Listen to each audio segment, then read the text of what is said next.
오늘 말씀의 제목을 따라해 보시기 바랍니다. 종말에 깨어 있어야 합니다. 종말에 깨어 있어야 합니다. 기독교의 종말 신앙은 이렇습니다. 기독교가 말하는 종말은 어느 특정한 때를 말하는 것도 의미가 있지만 또 한 가지, 예수님이 이 땅에 출임하셔서 승천하시고 또 재림하셨지 않습니까? 예수님의 초림 때서부터 이후의 시간을 우리는 다 종말이라고 말합니다. 왜냐하면 예수님께서 너희가 보는 가운데 이 땅에 재림하실 것이라고 분명히 성경에서 약속하셨기 때문에 그렇습니다. 그러므로 우리가 지금 종말의 때를 살고 있다는 사실을 항상 잊지 마시기 바랍니다. 이 종말 신앙이 중요한 이유가 있습니다. 이 데살로니가 교회에게 사도 바울이 이 후반부에 데살로니가 전서의 후반을 쓰면서 종말 신앙을 다룰 수밖에 없었던 두 가지 이유가 있어요.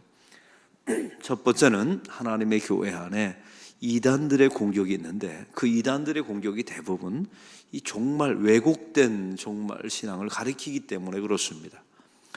또 한 가지는 이 종말 신앙이 중요한 것은 핍박을 당하는 성도들이 가장 견딜 수 있는 교리 가운데 하나가 이 종말 신앙입니다. 제가 어제 말씀드렸죠. 조금만 참아라, 견뎌라.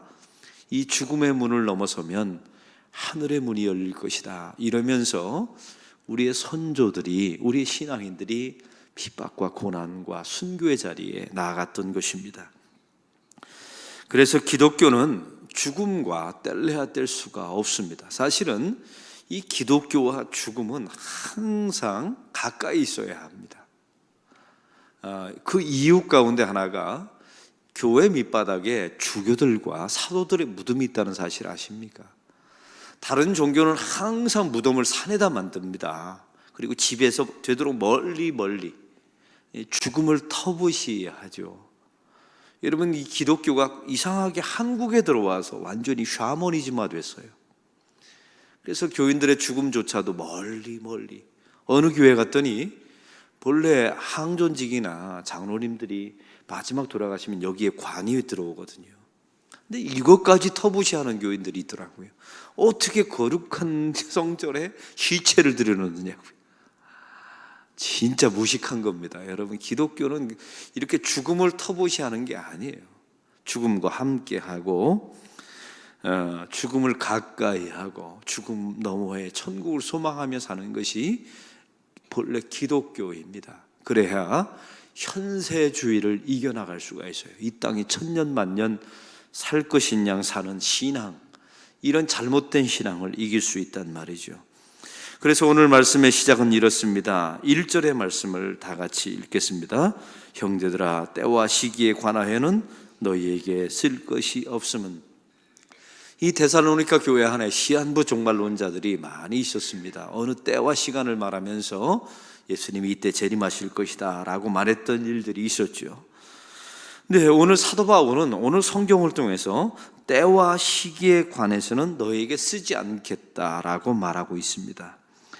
여러분, 긴박한 재림을 기다리는 것은 나쁘지 않아요. 고난을 이겨낼 수 있으니까. 그러나 이들이 일을 하지 않고 어떤 특정한 시간을 놓고 기다리는 것은 신앙에 유익이 없다는 사실입니다.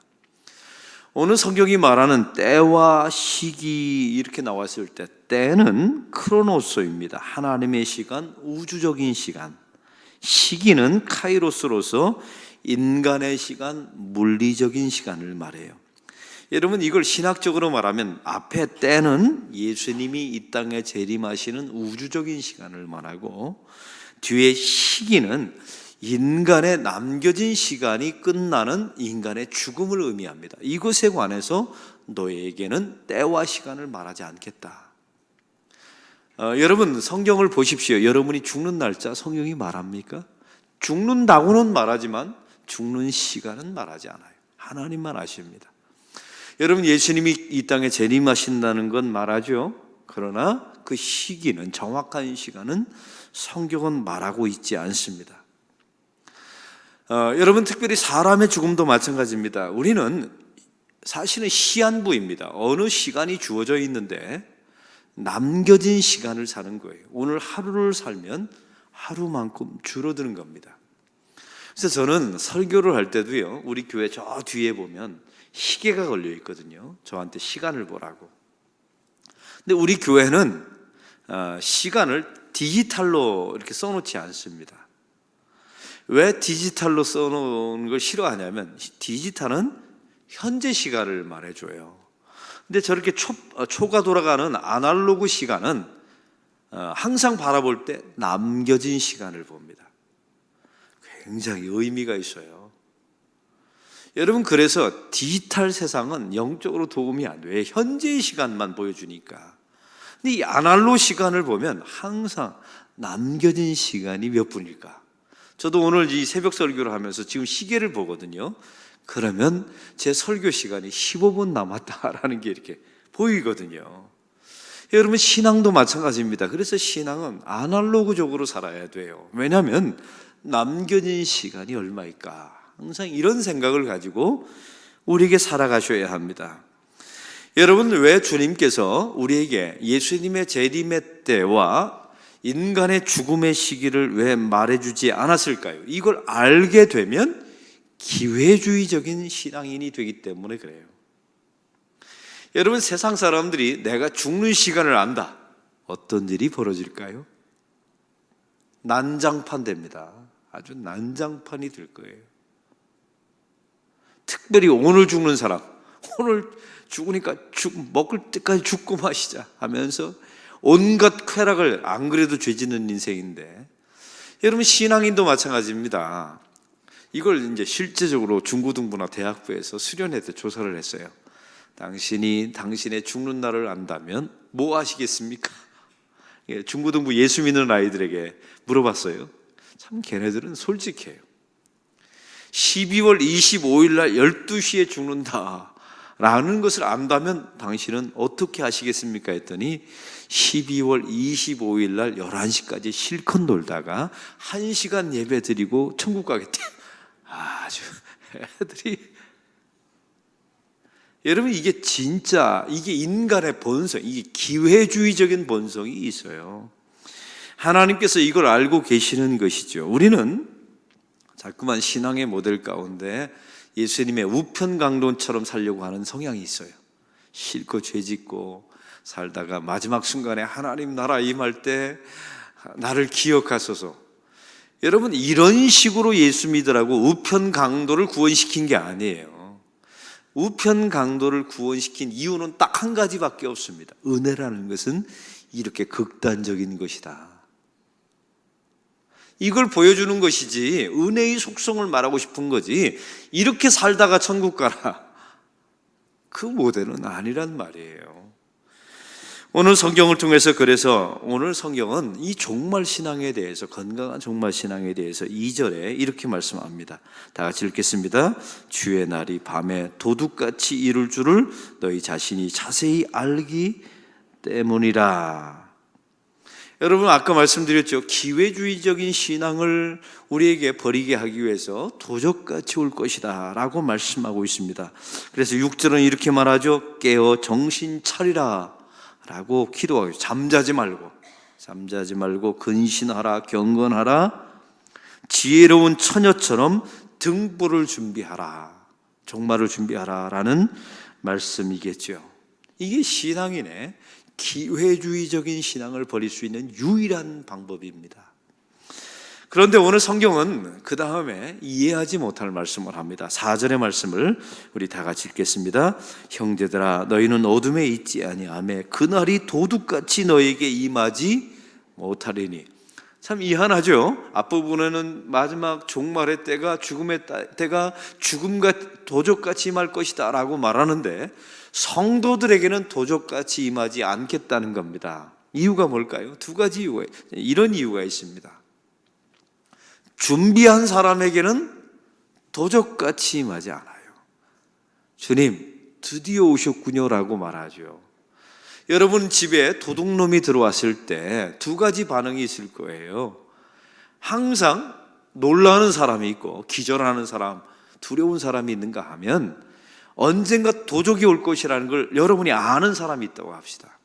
12월 25일 날 만약 안다 그러면 기다렸다라고 하면서 대처를 하겠죠. 시험도 마찬가지입니다. 시험을 준비한 사람에게 다가오는 시험은 설레임입니다. 왜요? 나의 실력을 증명할 수 있는 날이잖아요. 근데 시험을 준비하지 않은 아이에게 시험 날짜는 심판하는 날입니다. 죽도록 싫죠. 그래서 저는 초등학교 때 공부를 좀 안 했던 성향이 있었어요. 근데 내일이 시험이면 전날 꼭 꾸는 꿈이 있었어요. 학교에 불나는 꿈을 꿨어요. 그래서 시험이 하나도 안 보고 그냥 학교가 봐야지. 이상하죠. 왜 그런 꿈을 그렇게 많이 꿨는지 몰라요. 제가 왜 그런 꿈을 꿨을까요? 내일이 오지 않았으면. 그게 심리적으로 그런 꿈을 꾸게 된 거예요. 여러분 마찬가지입니다. 우리의 종말 죽음, 예수님의 재림의 때를 신실하게 기다리고, 사실은 예고돼 있거든요. 예고돼 있어요. 날짜는 모르지만.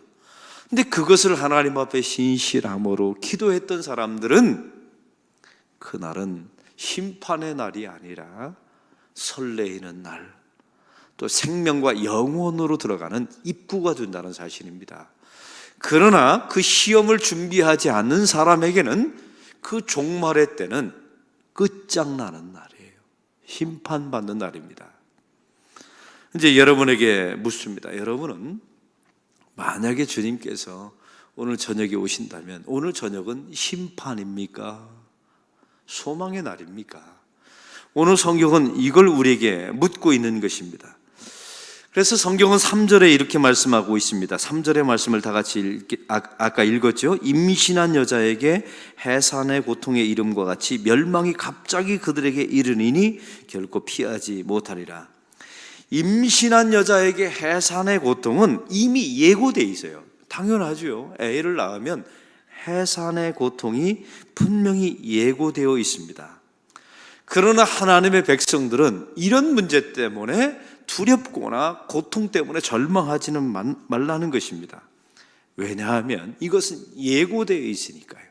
그리고 준비되어지면, 참 놀라운 사실은 이 기가 막힌 비유인데, 해산하는 여인이 그 마지막 순간에 해산할 때 그 고통은 죽는 고통과 거의 동일하다면서요. 그래서 여인들을 존경하셔야 합니다. 그런데 중요한 사실은요, 그 죽음의 고통을 첫째 아이를 낳았어요. 낳자마자 여인들이 뭐라고 말해요? 다시는 안 낳으리라. 하다가 그 고통이 또 사라지면요, 그 아이가 자라면서 얼마나 또 큰 기쁨이 있습니까? 그러면서 그 고통을 또 잊는다면서요. 그러면서 또 둘째 아이를 낳고 셋째 아이를 낳으면서 이렇게 아이를 낳는다는 이야기를 제가 들어보았습니다. 사랑하는 성도 여러분, 우리의 죽음도 마찬가지입니다. 고통이지만 그 고통 너머에 소망이 있다는 사실을 알게 된다면 하나님 앞에 설레임으로 기도함으로 준비하는 하나님의 백성이 되어야 할 줄로 믿습니다. 그래서 이 종말 신앙은 가장 중요한 마지막 결론이 이렇습니다. 특정한 때와 시기가 있지만 그것을 일상화시켜야 합니다. 왜냐하면 오는 것은 순서가 있지만 가는 것은 사실은 순서가 없어요. 오늘 주님께서 오늘 저녁에 부르실지, 오늘 낮 하루 동안에 부르실지 모르는 겁니다. 그래서 제가 언젠가 그런 말씀 드린 적이 있어요. 아침에 나갈 때 여보 나 갔다 올게. 이 말은 거짓말입니다. 이 말은 감히 해서는 안 되는 말이에요. 왜냐하면 이 순간 가는 것은 내 발로 가지만 돌아오는 것은 하나님이 허락하셔야 올 수 있습니다.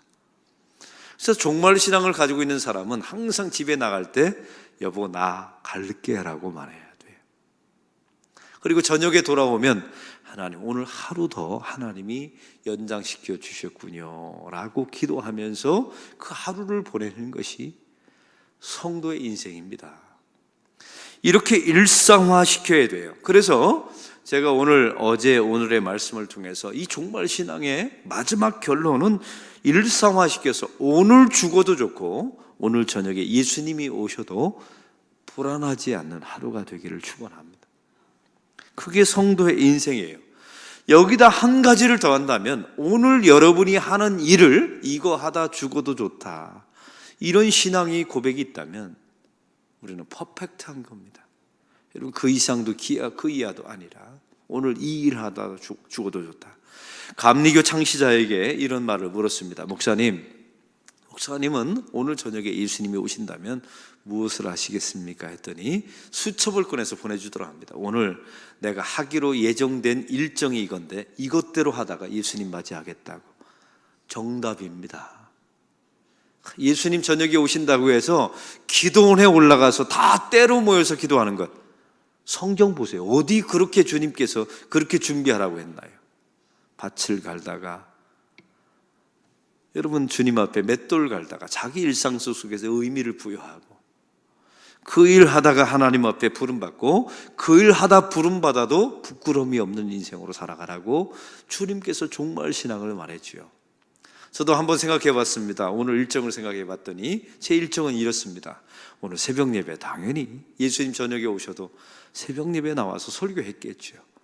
이 새벽 예배를 마치면 저는 옷을 갈아입고 대양교회로 갑니다. 그래서 담임 목사들의 아침 족구 클럽이 있어요. 오늘 저녁에 예수님이 오신다면 제가 갈까요, 안 갈까요? 당연히 가죠. 저에게 얼마나 큰 기쁨이며 또 거기서 체력을 제가 보강해서 오늘 저녁에 마지막 설교를 해야 되잖아요. 제 몸을 가장 건강하게 만들어서 오늘 저녁에, 예수님 저녁에 밤에 12시에 오신다면 마지막 수요 설교를 해야 되는 것 아닙니까? 그리고 하루 종일 설교 준비하겠죠. 예수님이 오신다고 설교를, 저녁 설교를 빈약하게 할 수는 없지 않습니까? 그래서 하루 종일 설교를 준비하다가 저녁이 돼서 수요 예배 설교하고, 저녁에 12시에 예수님 오신다면 기꺼이 맞을 용의가 있습니다. 이렇게 사는 겁니다. 할렐루야. 그러면 여러분이 하는 일에 주님과 연관되어 있는 의미를 부여하셔야 돼요. 그리고 반드시 그 의미가 있어야 합니다. 오늘 여러분이 노동과 어떤 장사와 사업을 한다면, 주님, 오늘 이 노동과 사업을 통해서 저에게 수익이 주어지면 이 가운데 하나님 앞에 11조도 드리고 우리 가정이 살아갈 수 있는 필요한 물질도 주어집니다. 오늘 이 일도 감당하게 하옵소서. 여러분, 이렇게 고백하는 것이 신앙의 고백인 줄로 믿습니다. 특별한 신앙, 특별한 하루 없어요. 착각하지 마세요.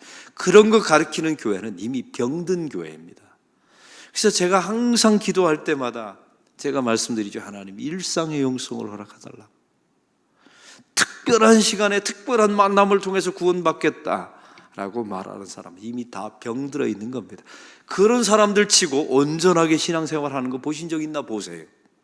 진짜 신앙인은 자기 두 발로 땅에 발을 딛고 광야 생활 40년을 기꺼이 감당해내는 사람들이 법궤를 바라보며 성막 안에 있는 법궤, 주님과 말씀 동행하면서 내 인생의 이 고난의 광야길을 40년 동안을 내 발바닥으로 디뎌내며 걸어가는 사람들이 가나안 땅에 들어가는 것입니다. 여러분, 이런 생활, 삶의 고백을 하면서 오늘 특별한 어떤 것들이 있게 달라는 생각, 망각을 버리세요. 그리고 일상 속에서 나와 함께 하시는 그 성막 안에 있는 법궤처럼 나와 함께 하시는 말씀, 임마누엘의 하나님, 시간과 공간 제약 없이 나와 동행하시는 성령님과 함께 하게 될 때 이 하루가 의미가 있게 될 것이며, 이 하루가 쌓여서 종말의 시간으로 치닫는 놀라운 역사가 일어나게 될 줄로 믿습니다. 이게 개신교의 가장 중요한 건강한 종말론이에요. 이 종말론을 잘 여러분의 몸에 배워서 언젠가 불현듯 주님께서 오시면 놀라지 말고 주님 오실 줄 알았습니다. 그리고 기다렸습니다. 이 말이 나온다면 여러분은 성공한 인생입니다. 이런 인생 잘 살아내시기를 주의 이름으로 축원합니다. 오늘 말씀의 느낌과 깨달은 점을 적어보시고 해야 될 것 한 가지와 하지 말아야 될 것 한 가지를 적어보시고 이 말씀대로 사는 하루가 되게 달라고 기도하는 시간 갖겠습니다.